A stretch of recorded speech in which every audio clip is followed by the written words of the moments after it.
Said my family was a merchant in Osaka for 6 generations, but our family lost everything in March 1945 at the end of the war. Yes. So we lost everything.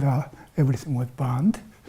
My father left the city and went to countryside, and he wanted to be a farmer. And he started to live in the countryside, and that was where I was born. But because my parents had 5 children, it's really difficult to raise 5 children in that small place. So he returned to the city and worked for a small company. And when I became a teenager, when I had to think about my future, my father said, because we lost all the wealth, property, so I was free.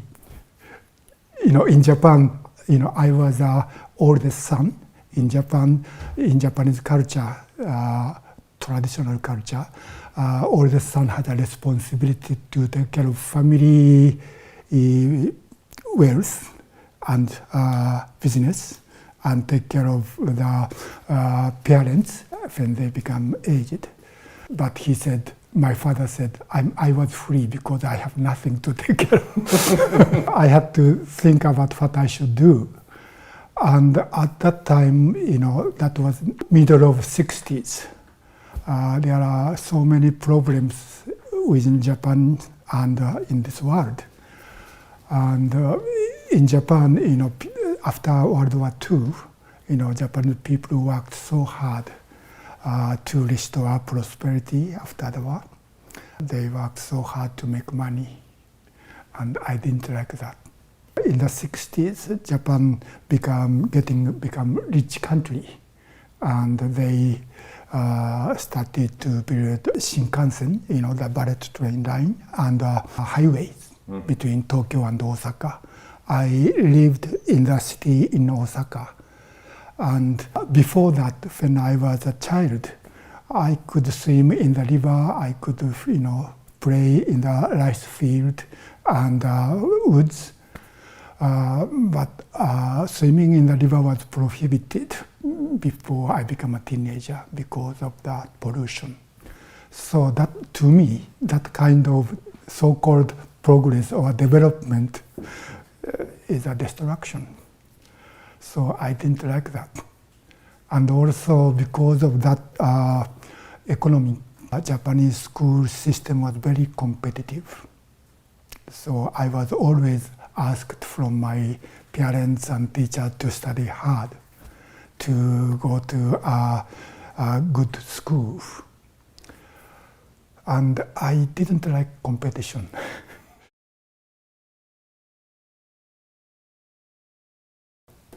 Around that time, I started to have a question why I have to study so hard at school, and why Japanese people have to work to make money. And that, to me, that is destruction of nature and traditional culture. That was the point. I think I was like about 15 or 16 years old, high school student. I started to read books about philosophy or novels or history, science, to understand why I have to live in this way. And the more I read books and thought, I had deeper question. What is the meaning of life? And I thought, unless we find the meaning of life, I cannot make any right decision to do in my future, for my future. I started to hate school life, studying in the school, to memorize everything and get a high mark for the examination and go to a prestigious university. I often escaped from classroom and read books in the library. And I wanted to know the meaning of life, meaning of what is happening in human society. My question become deeper and deeper, and I reached the point that I believe there's no meaning in human life, because meaning is something we create. Human life, human beings create, or in a sense produce or find. That is a kind of human reaction to the world. So, before human was appear in this world, there's no meaning. And to me, meaninglessness is more real. Meaning in human world is kind of a fiction. That is what I found.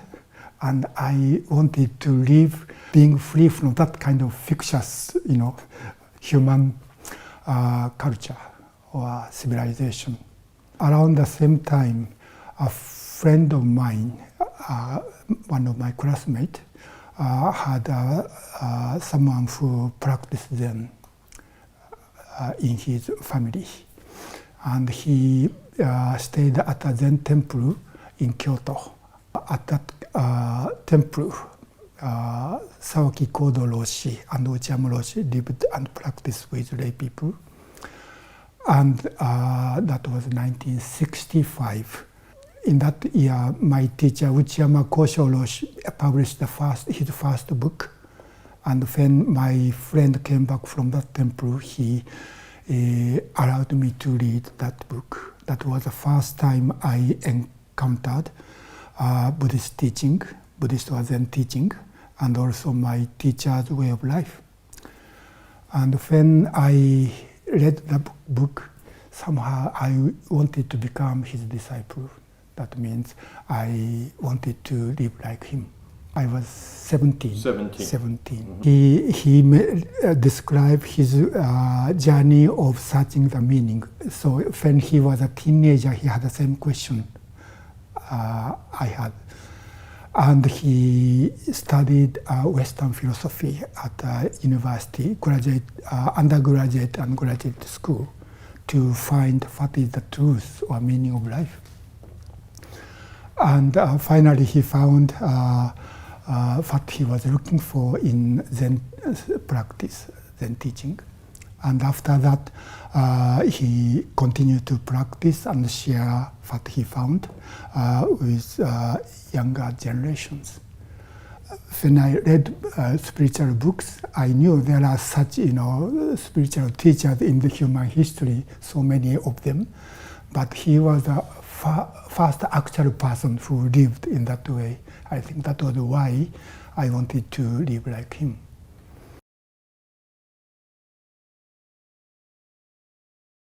After that, I studied Buddhism and Zen teaching. And I went to Komadawa University. Before that, my friend who allowed me to read Uchiyama Roshi's book died next year with cancer. He was 17. He was my classroom, so he was 17. Because he was so young, the cancer grew so quickly. So he died within a year or so. Not only about my thinking or question about life, but he showed me actual life and death in front of me. When he died, I found there's no reason he had to die.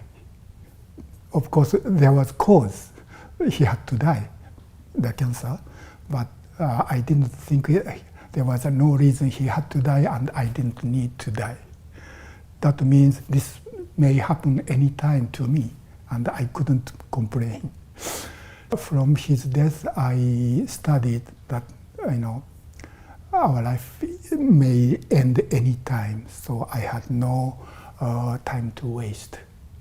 So I should go straight to what I'm looking for instead of doing something meaningless.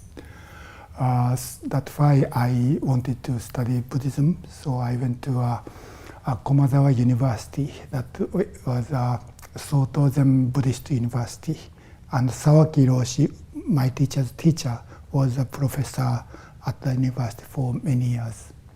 So I knew that was the school I could study about what Uchiyama wrote.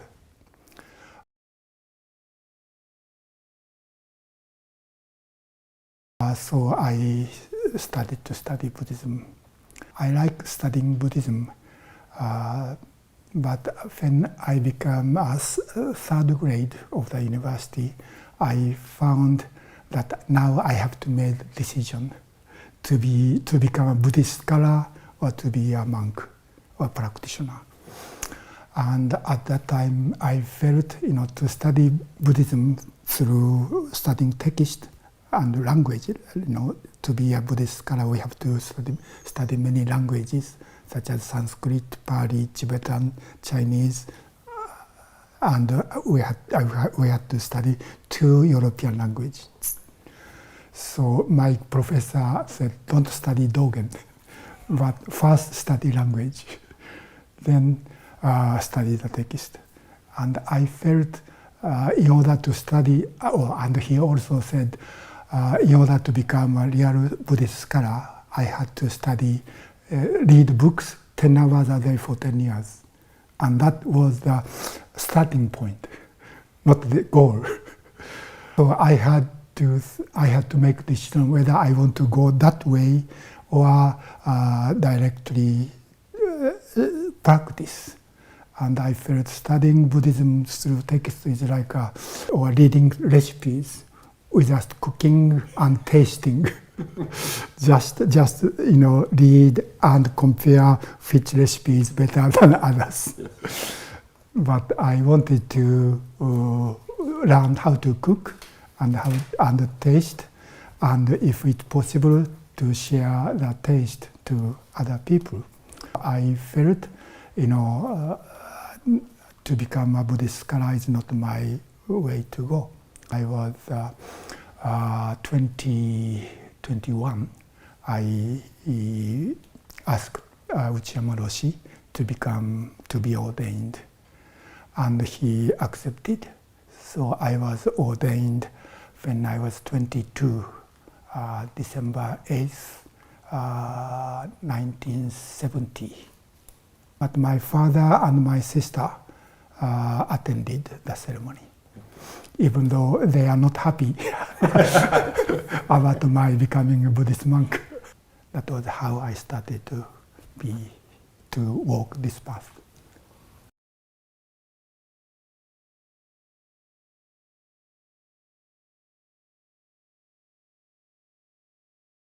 When I was 17 years old, I didn't like, Japanese economy, not only Japan, but at that time, there are so many problems in the world, like Cold Wars and Vietnam Wars, and many American people, came to Asia to study Zen or Buddhism, and they became my friends. And they are looking for something alternative way of life from mass consumption, economy and politics. I found that was not my personal problem or a problem only in Japan, but Western people had the same problems.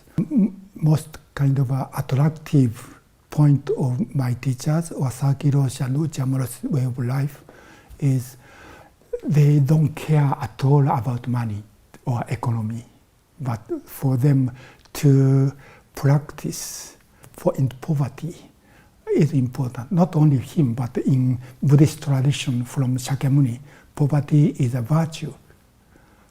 Poverty does not mean lack of wealth, but poverty means free from the greed, free from desire. Even though Shakyamuni was prince, he became a beggar.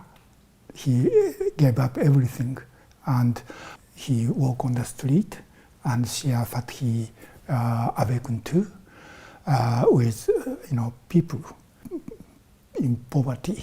He received food from people, and that was the original Buddhist teaching. Uchiyama Roshi's life was almost the same. He lived in a small kind of a poor temple. In Japan, Buddhist temple has many family members and supported by those members. But the temple called Antaiji had no family members. That means no regular income.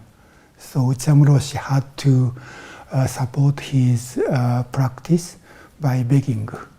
Exactly same with Shakyamuni. So he did begging, in Japanese called takuhatsu, in the city of Kyoto. I was really attracted to live in that way of life.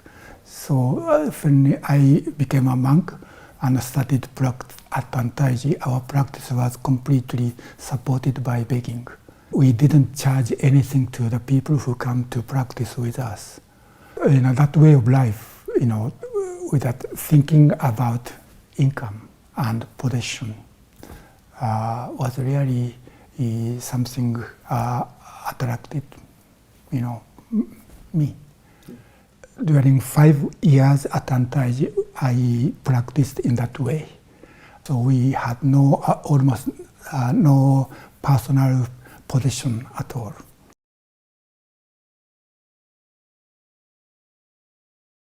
After 5 years, in 1975, Uchamroshi, my teacher, retired. Before that, when I started to practice at Antaiji, there are many Westerners coming to practice with him, but he didn't speak any Western language. But he wanted to teach those Western people. So he asked his disciples to study English. And he asked almost all of his disciples, but only 3 of us said yes. And I was one of them. I was not really interested in studying English at all. But somehow I couldn't say no. He sent those 3 of us to English school in Osaka.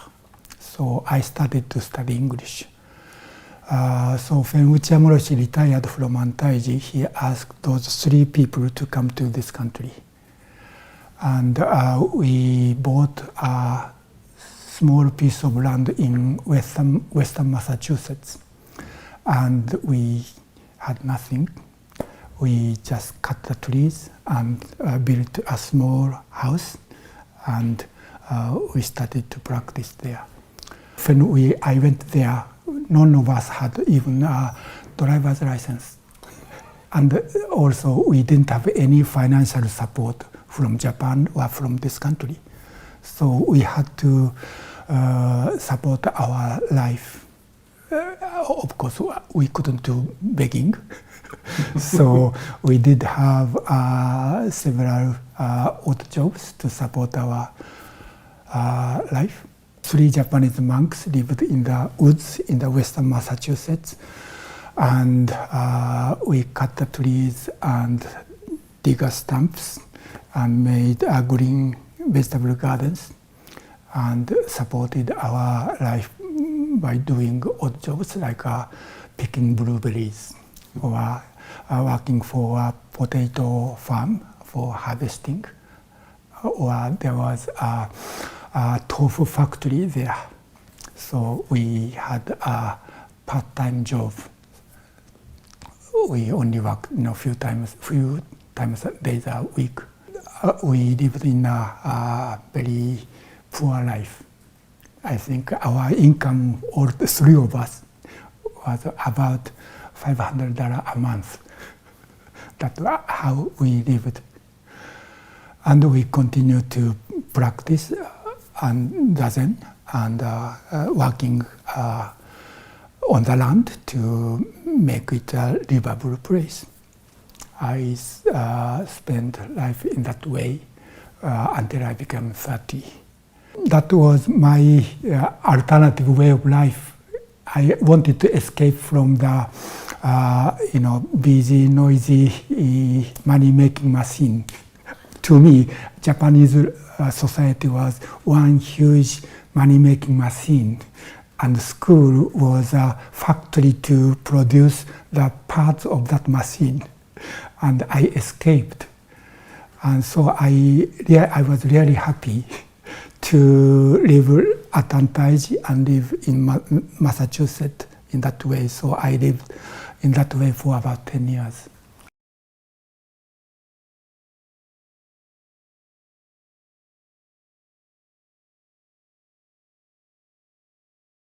What I was taught by my teacher was Zazen, so-called Zen Buddhism, and that tradition in Japan started by Zen Master Dogen, or Dogen Zenji, and we call that tradition as Soto Zen.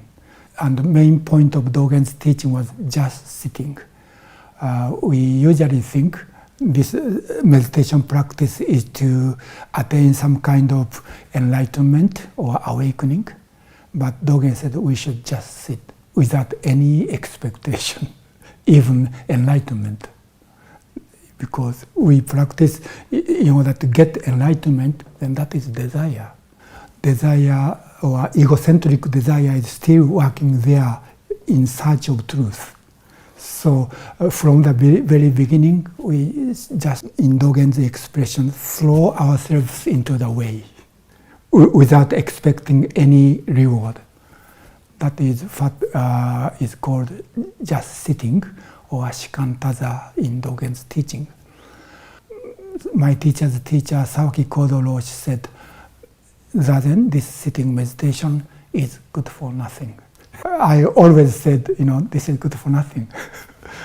And that is what I recommend people, and it's really difficult to encourage people to practice this way because this is good for nothing.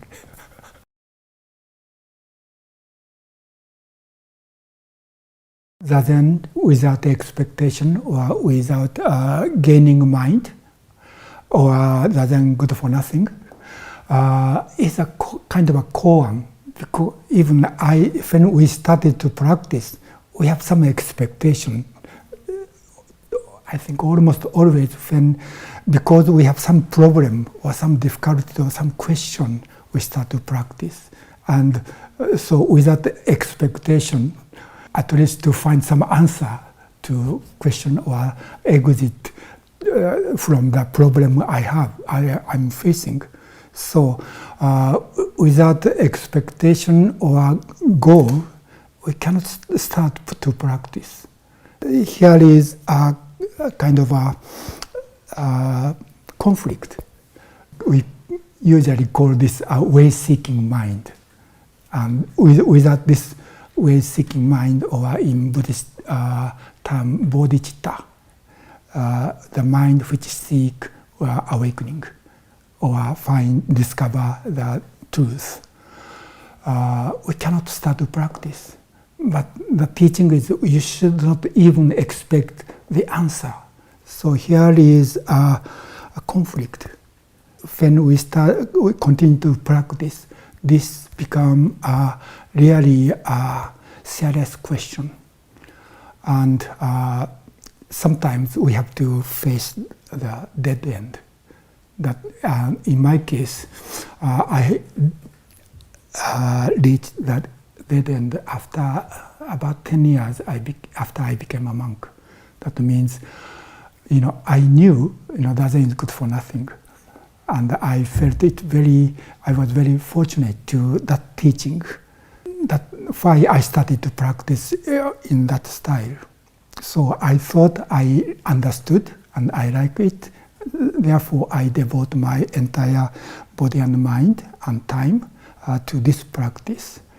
But after 10 years, I found that was when I was in Massachusetts. We worked very hard physically.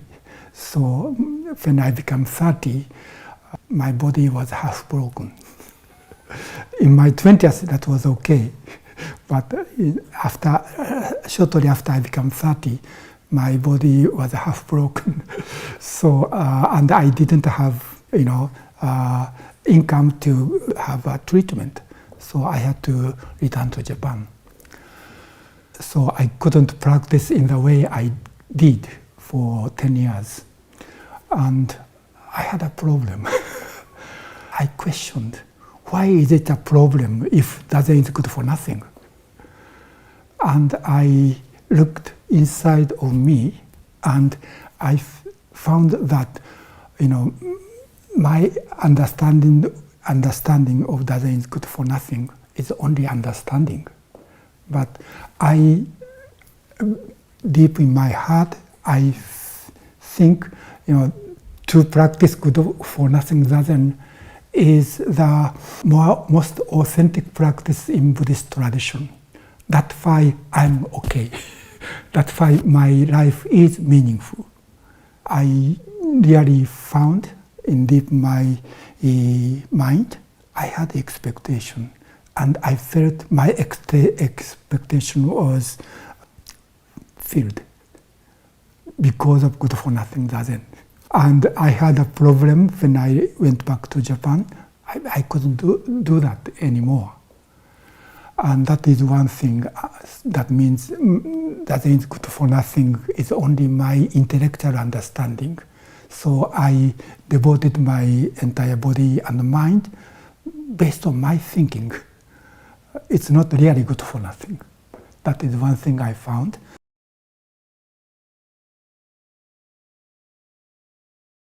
And another thing I found was from my childhood, I have been always good boy. When I became a teenager, I didn't like to be a good boy. To be a good boy, I think it's a difficult task.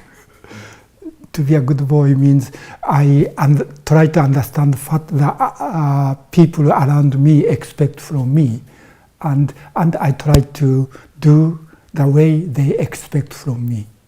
So I felt that is not so honest way of life. First, I think other people's mind, and I try to follow their expectation. When I became a teenager and started to practice Zen, I felt I stopped being a good boy. I kind of betray all the expectation from my parents and teachers and Japanese society. So I felt I became a bad boy. But when I became 30, I found I was still a good boy. I wanted to be a good practitioner. I wanted to be a good disciple of my teacher, or I wanted to be better practitioner than others. I found it's not simply a Buddhist problem, but it's my psychological problem.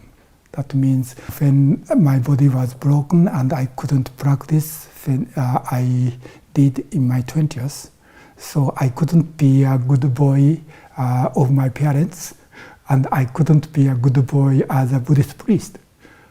That's why, I felt my life was really good for nothing. And so that was kind of very shocking to me. And I was in the process of dealing with this for a few months. And at the time I lived in a small apartment by myself, so there's no sangha, and I didn't need to any practice as a priest. I was just me.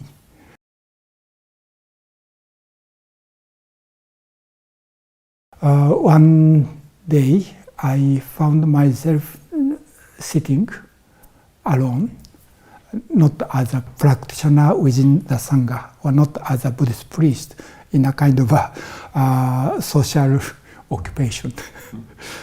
I really sat myself, and I found deep peace there. That means I don't need to be a good boy. I can be just sit. And I found that is really Zazen that is good for nothing. But before that, I intellectually understood Zazen is good for nothing as a Buddhist philosophy. but because of that, I felt my life is okay, yes. Meaningful.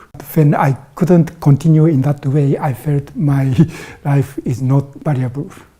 But I found that is the ground we need to practice with that desire to be a good boy, in not only in the secular, mundane way, but even as a Buddhist. I became free from my desire to be a good Buddhist. Finally, I think first time I found the real meaning of Zazen is good for nothing, or practice without expectation or gaining mind.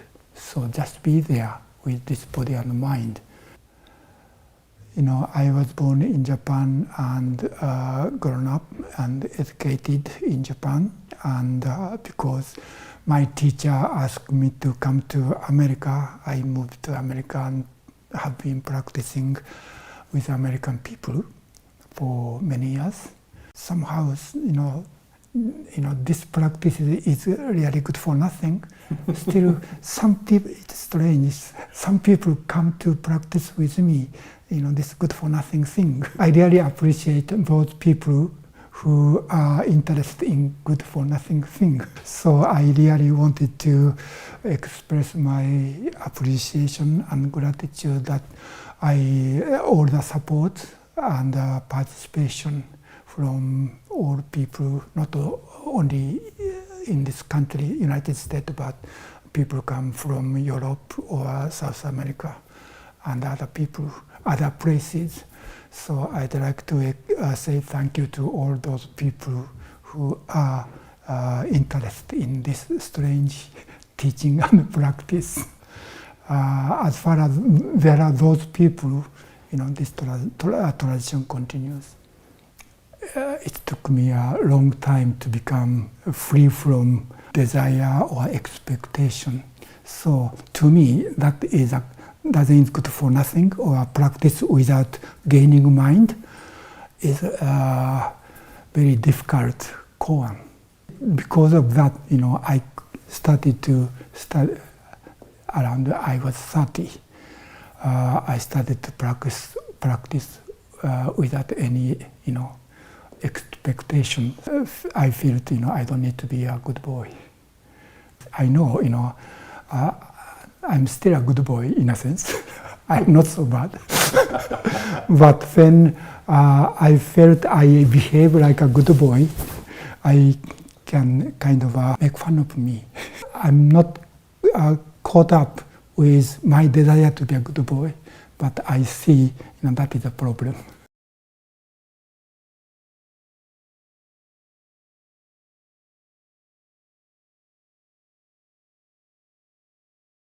From the very beginning of Buddhist traditions, breathing is a very important point of meditation practice.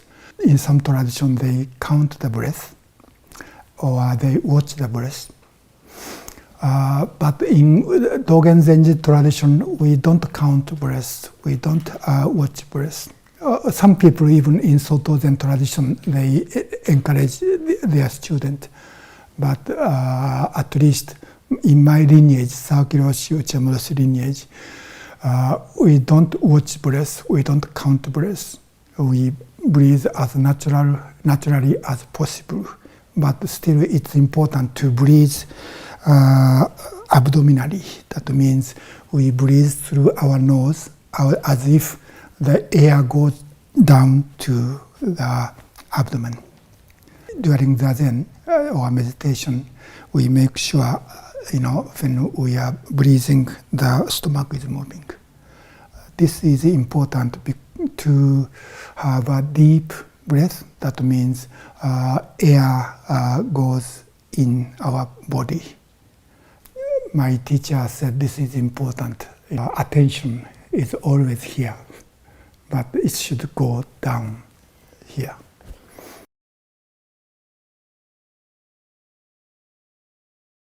My teacher says, sometimes or often meditation practice in Buddhism is a practice of concentration.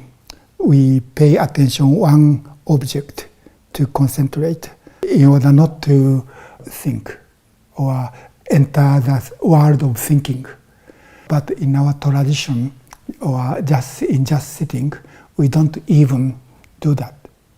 That means there's no one object to concentration for concentration. But Uchamro said our practice of just sitting is like driving a car. When we are driving a car and we pay one particular object, then it's dangerous. But when we drive a car, we have to, our mind should be everywhere, not only something in the car or something outside the car, but our mind is nowhere. Therefore, our mind can be everywhere. So something happened inside or outside, we can adjust. So that is awareness or awakening in our practice. Even when we sit in this way, our brain is still working. Our stomach is working and our heart is working. There's no reason, only our brain stopped working. And the function of our brain is produce thought. So in our Zazen, thoughts are coming and going, and our practice is not stop that. When those thoughts coming and going became object of this person sitting, then our mind is separated into two parts. The thoughts that become an object, and this person is thinking about this thought. This thought become an object, and sometimes I like this idea, or I hate that idea, or I become angry about some memory. If we do such a thing, our mind is separated in two parts, subject and object. That is a problem. So that is what we call thinking.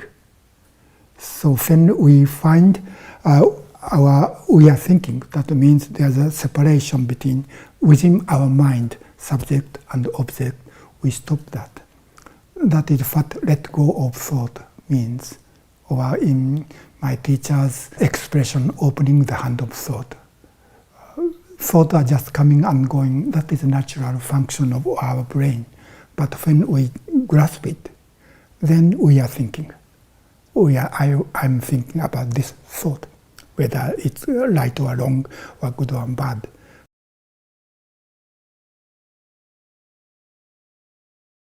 I found I do this, then there are two sides.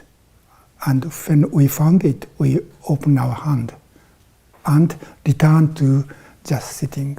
Means deep breath and upright posture, and keep our eyes open. That means not sleep. When we are sleepy, we are dream.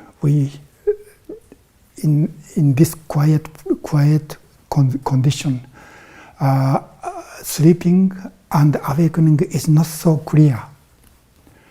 Often I think I'm waking, but somehow in my mind I'm dreaming, and I think I'm thinking.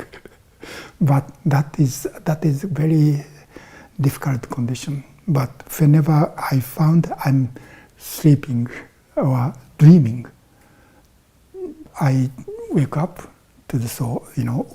I make sure my eyes are open without seeing anything. So this upright posture, deep breath, and not sleeping, and letting go of thought. Those are the 4 points we return. But often we deviate from those 4 points. This is just sitting. But when we found we deviate from just sitting, we return to just sitting. That means posture, breathing, not sleeping, and letting go. That is what we do in our meditation practice. So actually this is not really meditation. Thoughts are coming and going, but we don't think. So our business in sitting facing the wall is keep returning to this posture, breathing, not sleeping and letting go. Yes, and this cannot be done with our thinking. Stop thinking is another kind of thinking. So we don't even think not to stop, not thinking. But my teacher said this is done with our body, not with our mind.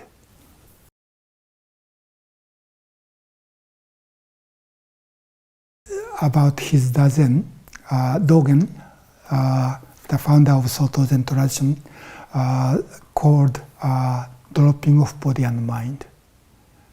Dropping off body and mind. That means we sit this body and this mind, but mind is empty. We don't try not to do anything with our mind. But so in our practice, body is really important. Keep this upright posture and returning to this posture and breathing. So mainly, Zazen means sitting meditation. But Dogen often called this practice as sitting instead of meditation. For him, just sitting is dropping off. Dropping off means when we grasp, it stick. But when we open our hand, it's drop off. That means we become free from our clinging to our body and mind. Then this body and mind is only 5 skandhas, only collection of 5 skandhas. And that is the time when we are free from this clinging, when we open our hand. Then we see as a subject, but we become one with all beings. Things are coming and going, like air is coming in and going out. And if there is some sound coming and going. So nothing stays here. So these 5 skandhas really become emptiness. So our practice is not contemplating about emptiness as an object, but we become empty. 5 skandhas being 5 skandhas that are empty. That is our practice. That's why we cannot make sure, I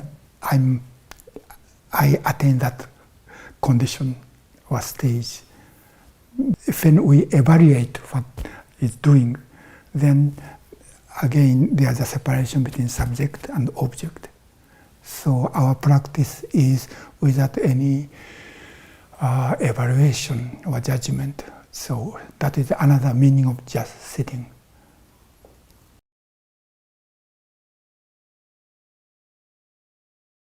When we sit, we don't really listen anything. We don't pay any attention. Even the birds are singing and we are sitting. If I listen to their singing and thinking these are the birds, then it's not Zazen anymore. Even when I do this, there's a separation between person sitting and the sound. There's a kind of an interesting koan story in Zen, and Dogen likes this. A teacher asked a student, pointing the wind bell. And the teacher asked, is the wind make sound? Or does the bell make sound? Then the student said, my mind makes sound. Neither wind nor bell, but my mind makes a sound. That means, when wind blows the wind bell, it makes the vibration.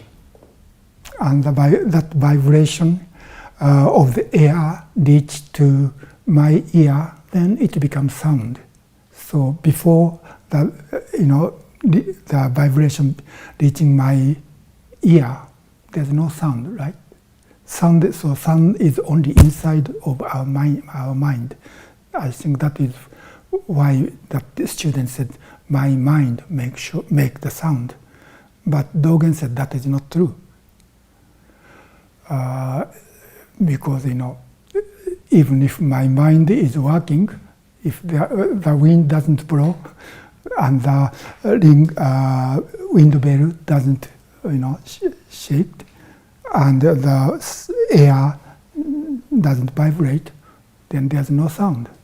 So all of them are making sound. That means this entire universe is making sound. So there's no subject who listen and no object or sound that is heard. That is what Dogen called it the total function. We are part of it.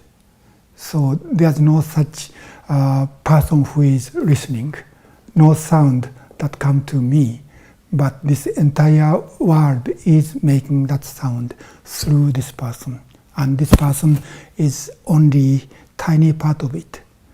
And this is based on the basic Mahayana Buddhist teaching of interconnectedness.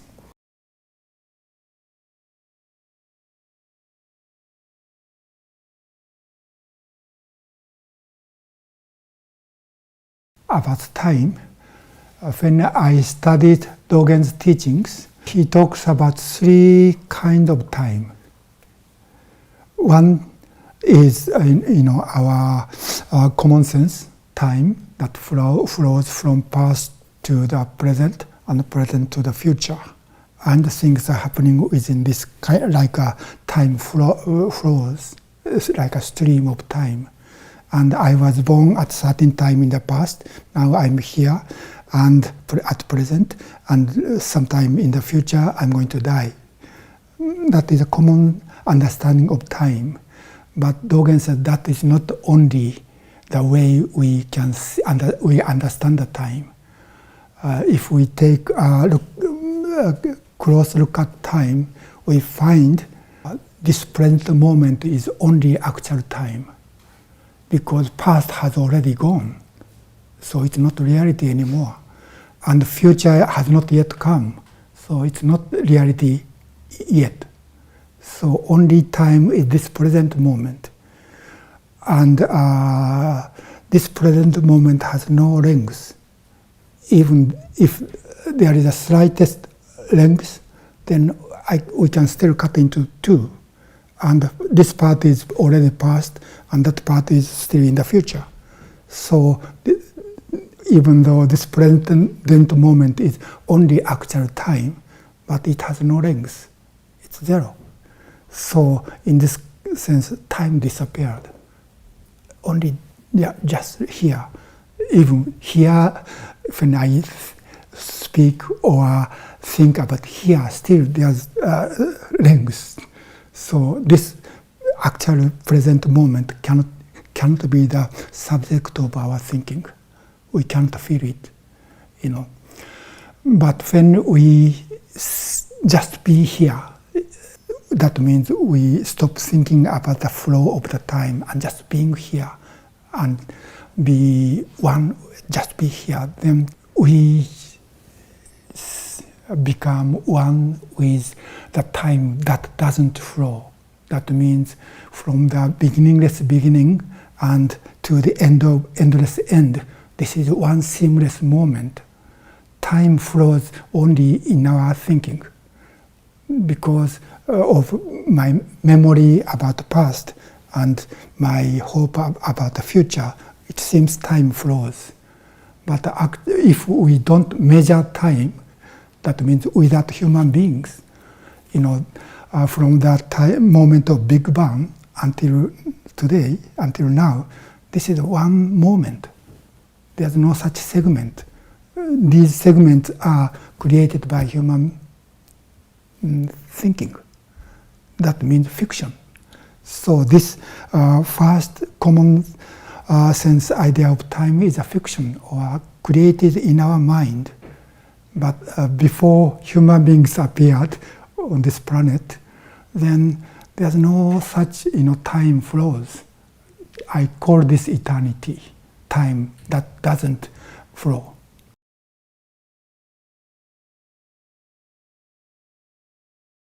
When I read Dogen's teaching, there are three kinds of time, or three ways of viewing the time or understanding the time. In the first kind of time, in common sense, my friend died almost 50 years ago.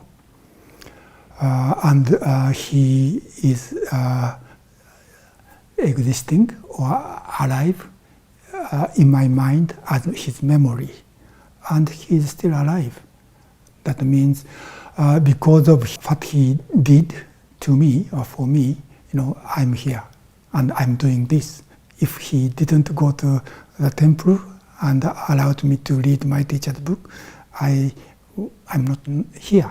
So he is still alive in me. And also within this time which doesn't flow, we are always together. So that is how we understand, we are connected with not only my friend, but my teacher. Uchiha Moroshi died 1998, about 20 years ago. But when I sit, I felt Uchiha Moroshi is sitting with me. So time is kind of a very interesting thing. So Dogen, when he discussed about time, he said time can fly or move from future to the past, present to the past, not only from past to the future.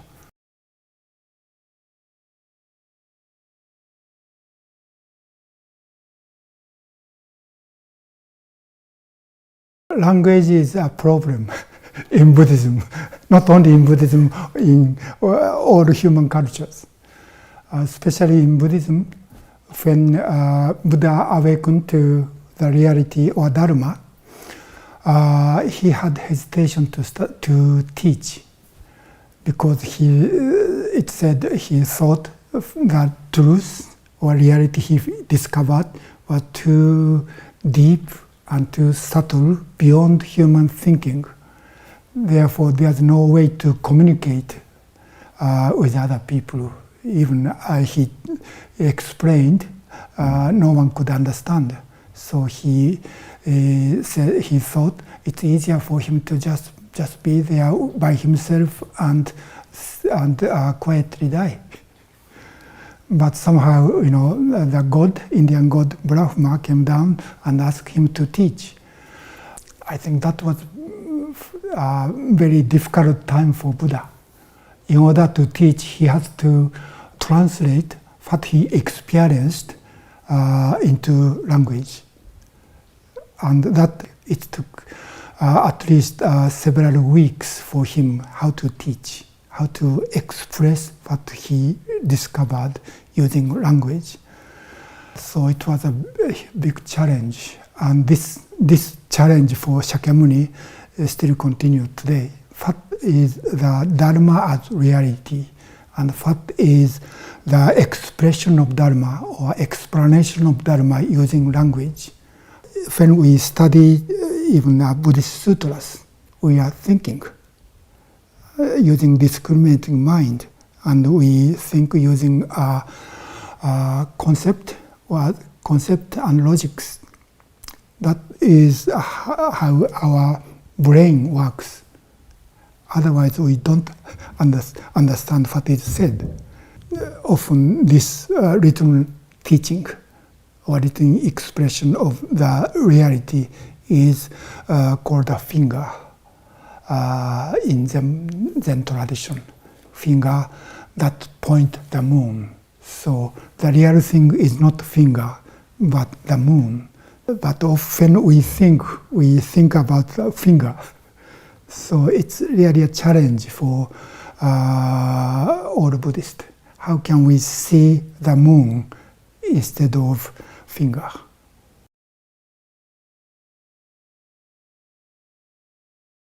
Often Zen masters, without explaining using was concept and logics.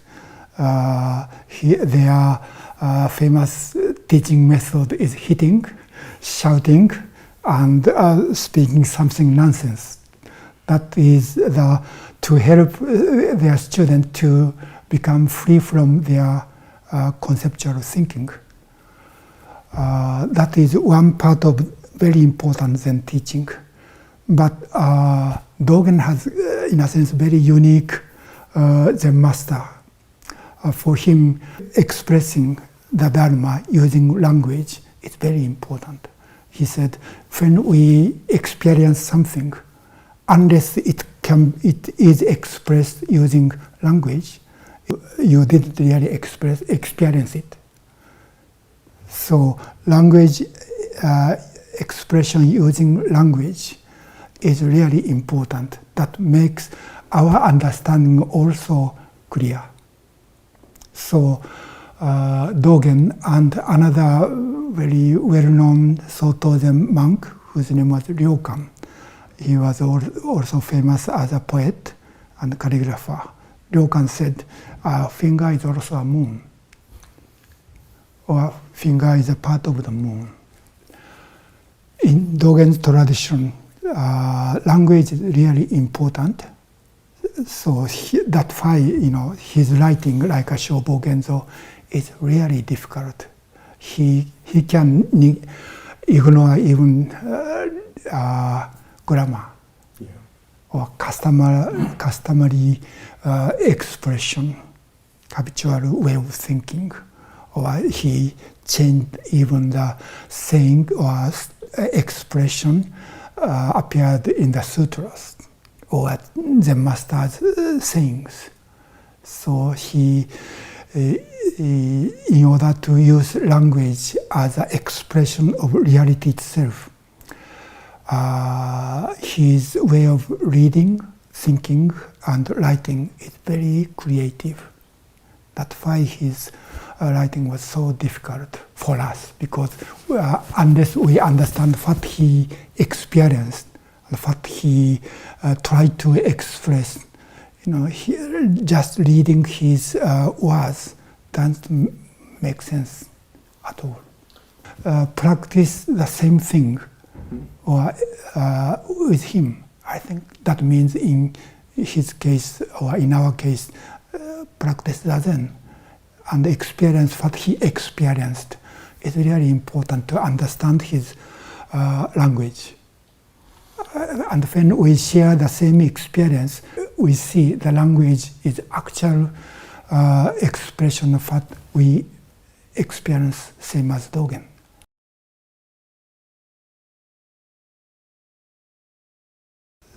Sonomama is, I don't think sonomama is such a simple word or a simple thing. Sonomama is just as it is before being observed by human beings, before human beings appear in this world. That is sonomama.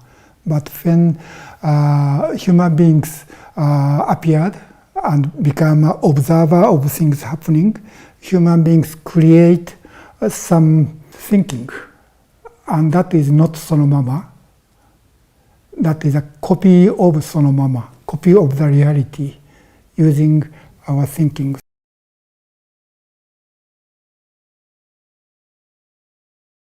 So our thinking is like a screen, and we create a copy of the reality, and we think that is not sonomama, but that is a kind of a fabrication. So it becomes a kind of a complicated.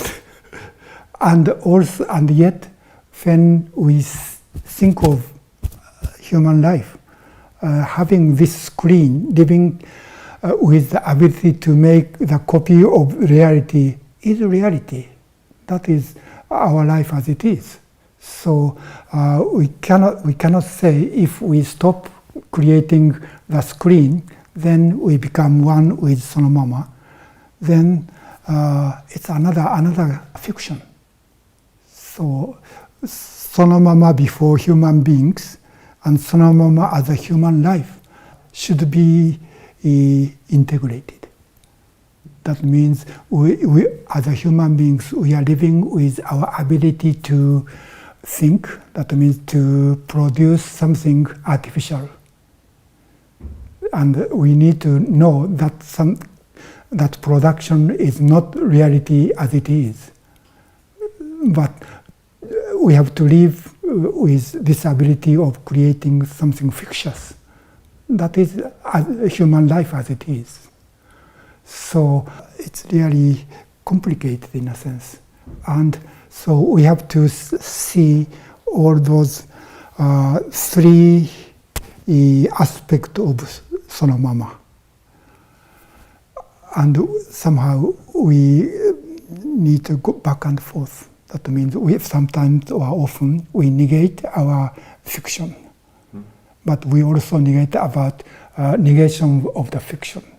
Otherwise, we lose us as it isness as human life. So this is same as reality and language. Yes. If we negate language, then there is no way to live as a human beings. So we have to include or back and forth that language or thinking is not as it is. And yet, without this, there's no such things called as it is. So our life is not so simple.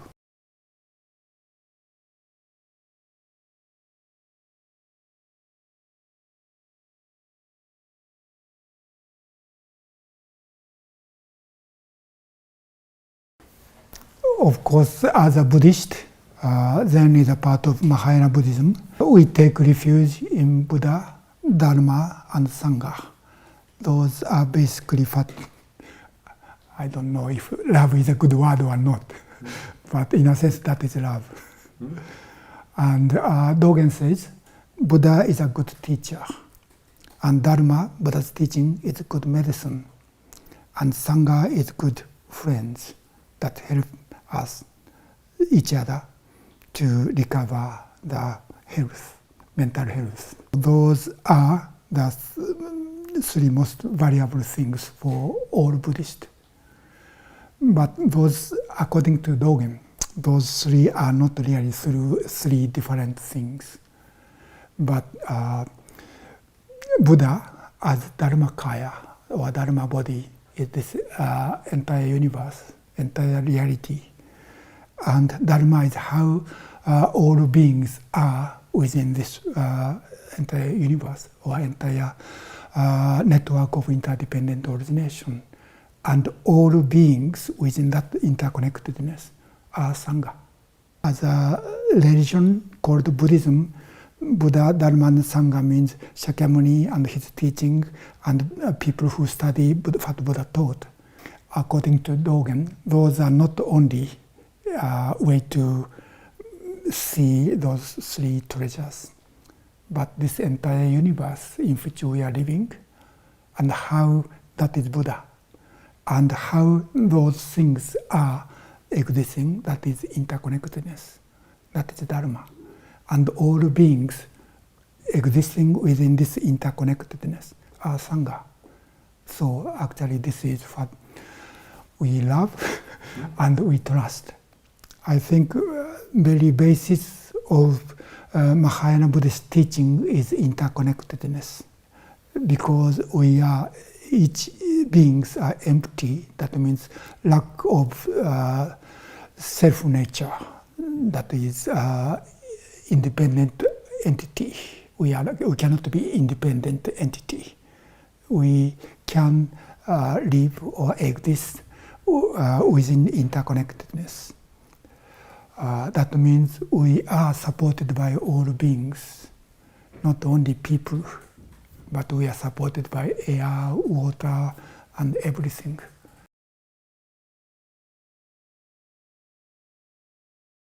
There's no way to live without gratitude, because we can live based on support by all beings. Without support by all beings, we cannot live, even exist. Our thinking is very ego-centered, but this ego-centered way of thinking can be because of the support by others. Even our language, in my case Japanese, is a gift from the Japanese society or tradition.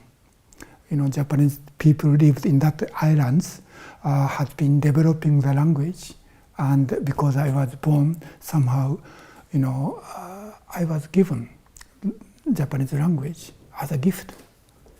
And I use the Japanese language to create a very ego-centered idea. So even our egocentricity is a product of interdependence. So we cannot live without gratitude, appreciation to all beings in which we are living together.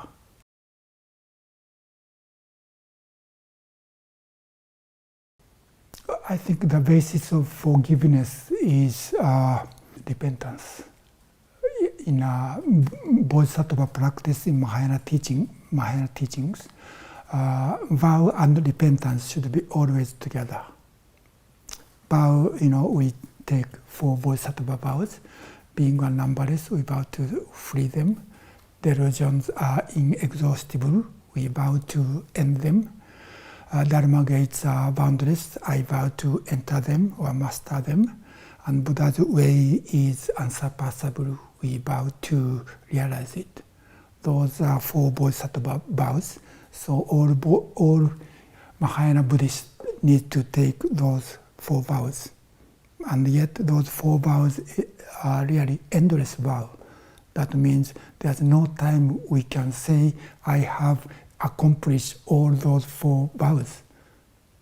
There's no way to completely fulfill those vows.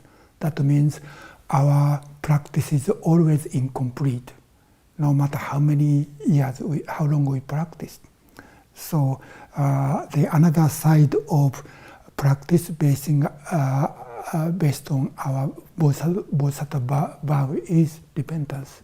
And repentance is not something negative. It's not something like, I'm sorry I made such and such mistake, and I try not to make another mistake.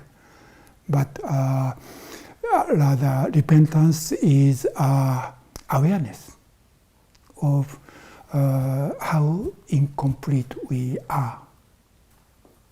So as far as we practice based on vow, we have to practice repentance as awareness.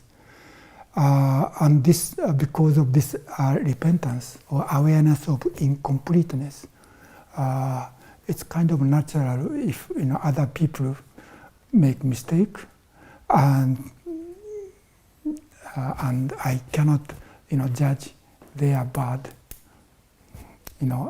I'm right, because there's a kind of a famous saying by Prince Shohaku, who was almost the first Japanese person who studied Buddhism in the 6th century. And he said, what I think right might be wrong with other people, and what they think right is not right to me. Both of us might be wrong. So we are both ordinary deluded human beings. So that I think that awareness that we are not complete, perfect person is a ground of forgiveness. I think vow is not something we think and we promise, I do such and such thing. But the vow, at least those 4 Bodhisattva vows, is based on the way we are within the network of interdependent origination. Because we are living together with all beings, we have to live based on that reality. And yet that is very difficult to understand and see in our way of thinking. That's why we need those vows. Those vows are not, how can I say, came from our thinking. That's why, in order to in order not to be deceived by our thinking that is always self-centered, I think we need vow as a part of interconnectedness. We need to vow to live on that reality or foundation. But our thinking is always deviate from that reality. For all of us, me is most important than others. Others are not so important, like me, myself. That is a kind of a natural thing in our thinking. In order to put more value on that reality, fundamental reality, than my thinking, my personal view, personal limited habitual way of thinking. I think that is why we need vow.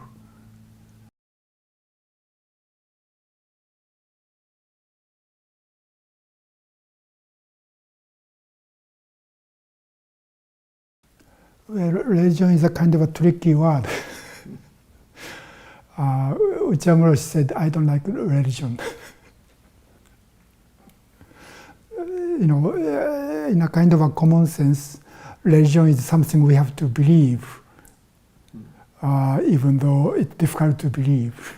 Let me talk about what religion in Japanese means. The equivalent Japanese word for religion is shūkyō. Shū literally means basic truth or reality, and kyo is teaching. Originally, shūkyō is a Buddhist word. That means the reality Buddha awakened to, and Buddha's teaching, the basic reality and about the teaching about that reality. That is the definition of what shūkyō means. And this word shūkyō is used as an equivalent of English word religion. And religion means to be connected with God again, right? To recover the connection. So religion and Japanese word shūkyō are two different things. And yet, we use as an equivalent. That is kind of a problem. When Uchimura talks about religion, he's thinking about shūkyō. That is basic reality and teaching about that reality. Importance of religion or shūkyō in these modern times is we need to awake to that fundamental reality in which we are living together with all beings. And how we need to think how we can live without, in a sense, destroying the interconnectedness, or destroying or injured. But modern civilization, destroy that or injured the interconnectedness. We don't mind about some living beings cease to be if we are happy, or to make our life more convenient or materially abundant and enjoyable. We don't mind about other living beings. I think that is injuring or even destroying this interconnectedness. So to do so, to awake, that is a problem, or the problem of modern civilization or material civilization. We need to wake up or awaken to that basic reality and try to live that reality. If that is religion, or if that is shūkyō, then shūkyō is, I think, most important thing for us modern people. But in that sense, religion is not some kind of doctrine, system of doctrine we have to believe without thinking. It's not an institution. Yeah, awareness or awakening and practice based on that awakening, how we are. Ritual is important, especially in the monastic practice. It's almost everything is rituals, and that is a expression of our awareness of basic reality that we live together with others in harmony. How can we express this awakening through our body and mind, how through our actions or how to use our body. So almost everything in the monastic practice is rituals, and somehow I didn't like it. It's too much formal, and within the long history of that kind of traditional monastic life, ritual becomes simply or empty forms. The spirit is not there.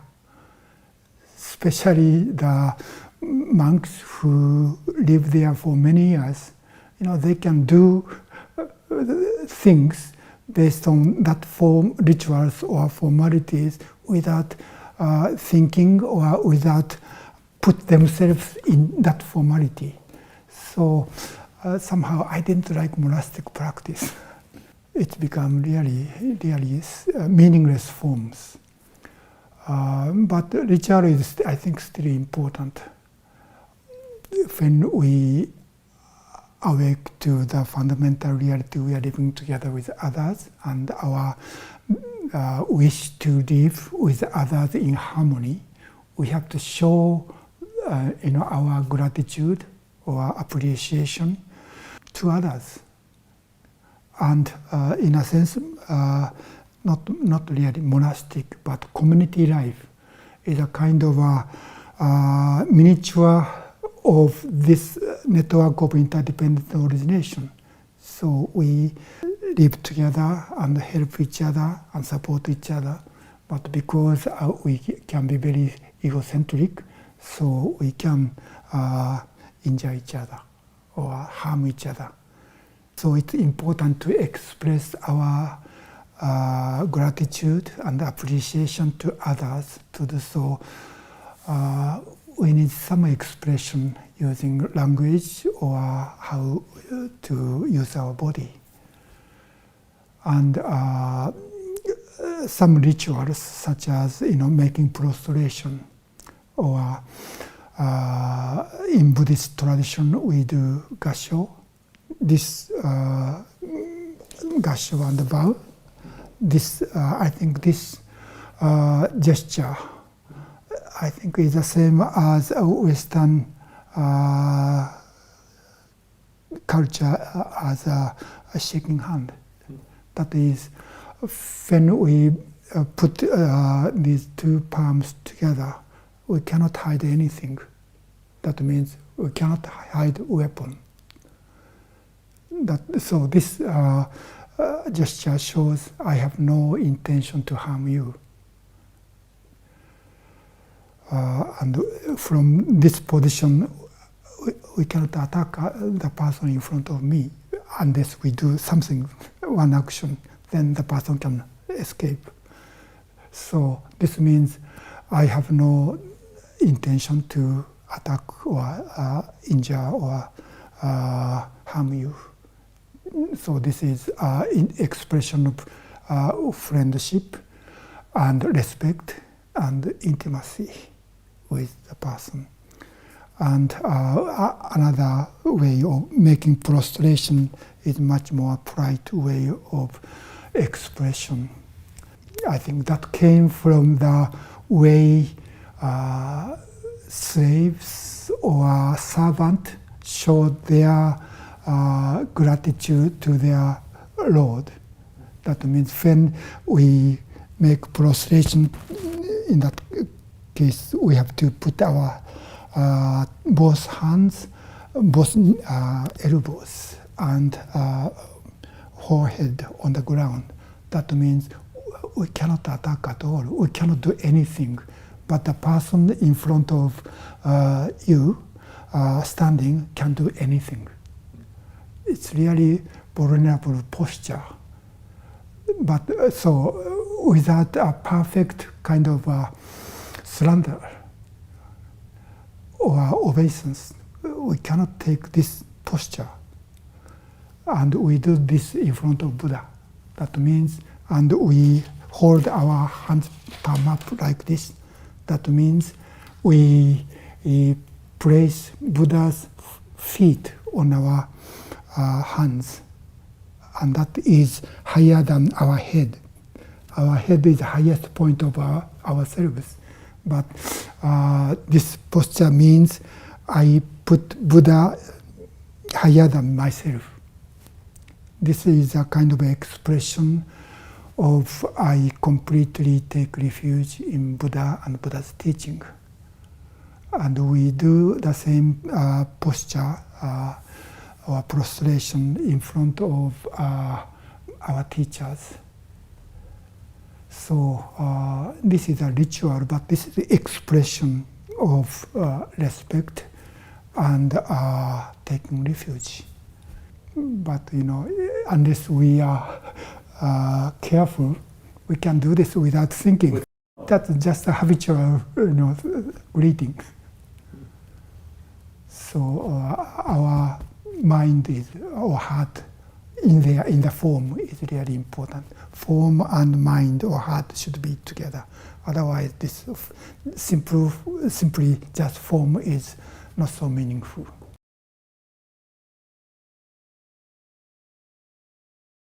Important point, I think, is face the question. When young people have a question about their lives or about how people live in the society, this question is very precious. And try to find the answer to that question. And try to find if there are some people or person or people who seems, how can I say, be the answer to that question. So some predecessor as a teacher or example is important. Otherwise, the people who have such questions become a kind of negative against the society. So I think that is important to find, to deeply understand the question. Yes. And find the example if that person or people who had the same question and found some way they could live positively.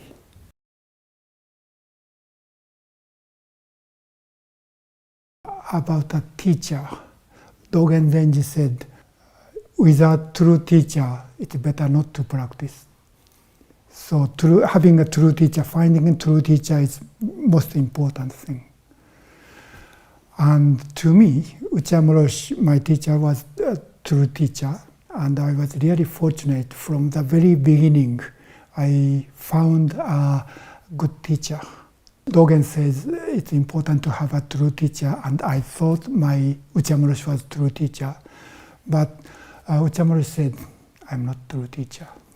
I cannot be a true teacher. True teacher is your Zazen. No human beings can be absolutely true teacher. All human beings are simply ordinary beings. That is one thing he said. So true teacher is the Dharma and Buddha and our practice. No human beings can be true teacher. That is one thing he said. And another side he said, as a human beings, true teacher is a person who don't say, I am true teacher. I make no mistakes, so you have to follow everything I say. You have to believe everything I teach. But you should see this is an ordinary human being, so it might make mistakes. And for him, that is true teacher. The true teacher should not think he is true teacher. So I think there's both identity and disidentity. Yeah. That is very important point. He didn't attach himself to become or to be a true teacher. But he is always humble. And he always say, I cannot do this, and I cannot be always correct. And that is fine. But to teach that all human beings are limited is true teaching. I cannot say in general, but in my case, when I was in confusion, I have many questions about life. as an example, Uchamuro shows how to live as a way seekers. I think to me that was most deepest service I received, most deepest offerings human beings can do. Of course, there are so many good things to do, and that is all good. But to show the deep meaning of life, or how we are within interconnectedness, and show it as an actual concrete example, I think that was most or deepest offering one person can do. In Buddhist traditions, awakening or awareness to the reality we are living together, all beings, and live based on that reality, I think is most healthy way of life. So I hope this tradition, based on living based on that awakening to the reality, and also become mature to live in that way, I think is what Mahayana Buddhist teaching is all about.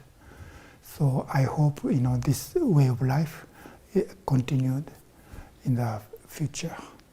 As far as there are some people live in such a way, then Buddha's teaching is alive. I don't care so much about the Buddhism as a institution, whether or even the name of the word, name of Buddhism. But if people live without become Buddhist, if they live in that way, that is fine. So my mission is to transmit and continue this tradition.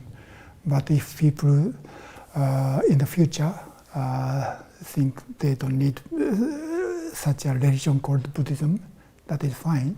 But I hope those people can see that reality and live together with all beings.